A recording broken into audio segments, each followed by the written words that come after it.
Welcome to YLC, the Young Leaders Committee that promotes and grows youth leadership that ensures the future leaders lead from today by educating and inspiring them to soar higher and higher.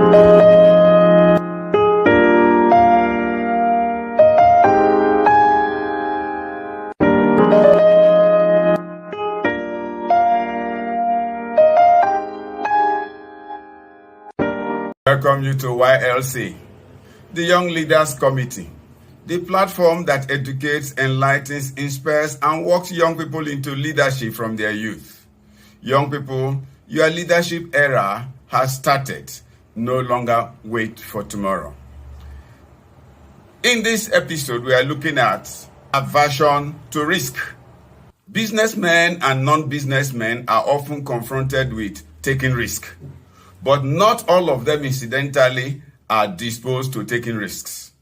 Some businessmen are averse to taking risks. To them, the converse of our theme holds true. The lower the risk, generally speaking, the lower the return on investment. People who are averse to risks have the tendency to avoid risks as much as possible. They will only swim in shallow waters, which means they either don't catch fish or catch tiny little fish. Such individuals often prefer investing in stocks, bonds, and so on that have lower risks and generally lower risk of return too. The reason is to minimize the possibility of financial loss. Risk-averse investors often stick with government bonds. That's the truth. Note these factors. We are going to look at the factors that influence and cause risk aversion, as well as what I will call risk phobia. Risk phobia in this context is that ugly feeling some people develop when they hear about risk or investments that do not have foolproof guarantee. Let's look at a few of them, about 6 of them. Your temperament, and it matters. You are what your temperament says you are. For instance, introverts would naturally be very, very careful in taking leaps. Your temperament is closely related to your personality and gender. It is generally believed that males take more risks or much faster risks than female because of their gender. Certain personality traits may also influence risk-taking. For example, people who are more impulsive, sensation-seeking, or adventurous are more likely to take risks. Risk-takers are marked by a sense of adventure and passion. They care little for the accolades of the crowd. They are more focused on squeezing everything they can out of every moment. They are not afraid to boldly go where no one else has gone before.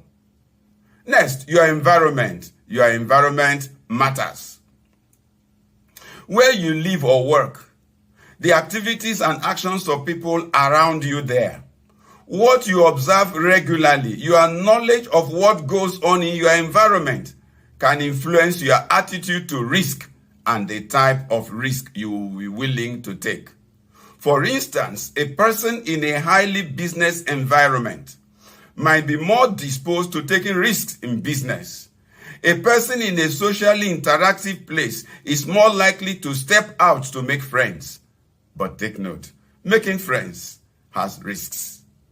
This determines the people you associate with often in your environment, especially with regard to their type of interaction and involvement in life.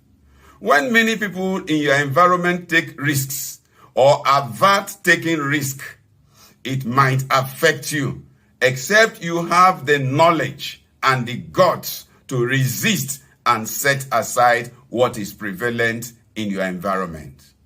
Number 3, your cycle of associates. It matters. We said earlier that people you frolic around with who dominate your environment are likely to affect your attitude to risk-taking. Testimonials are powerful and very easily yet subtly influence our own attitudes to certain things, and that includes risk aversion. This attests to the saying, "Tell me the man with whom you walk, and I will tell you who you are." It is also true that evil communication corrupts good manners. Factor number 4, your articulate mental ability. Risk aversion is sometimes as a result of lack of knowledge or the ability to figure things out. Highly emotional people may not even want to attempt to figure out what is involved. This is true in business as it is true in social interactions and other facets of life. Decker, writing on LinkedIn, says, "When you are considering a new opportunity, it's important to carefully assess the potential benefits and drawbacks. What are the risks involved? What are the potential rewards? How does this opportunity align with your organization's goals and values?"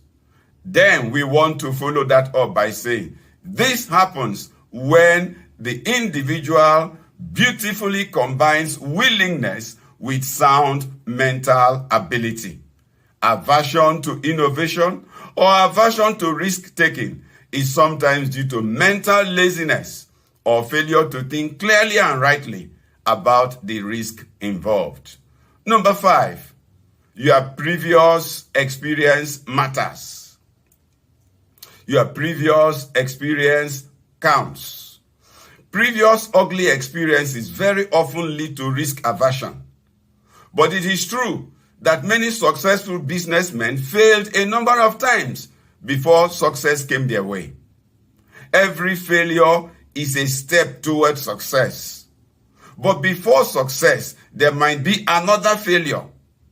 That step takes you closer to your desired goal.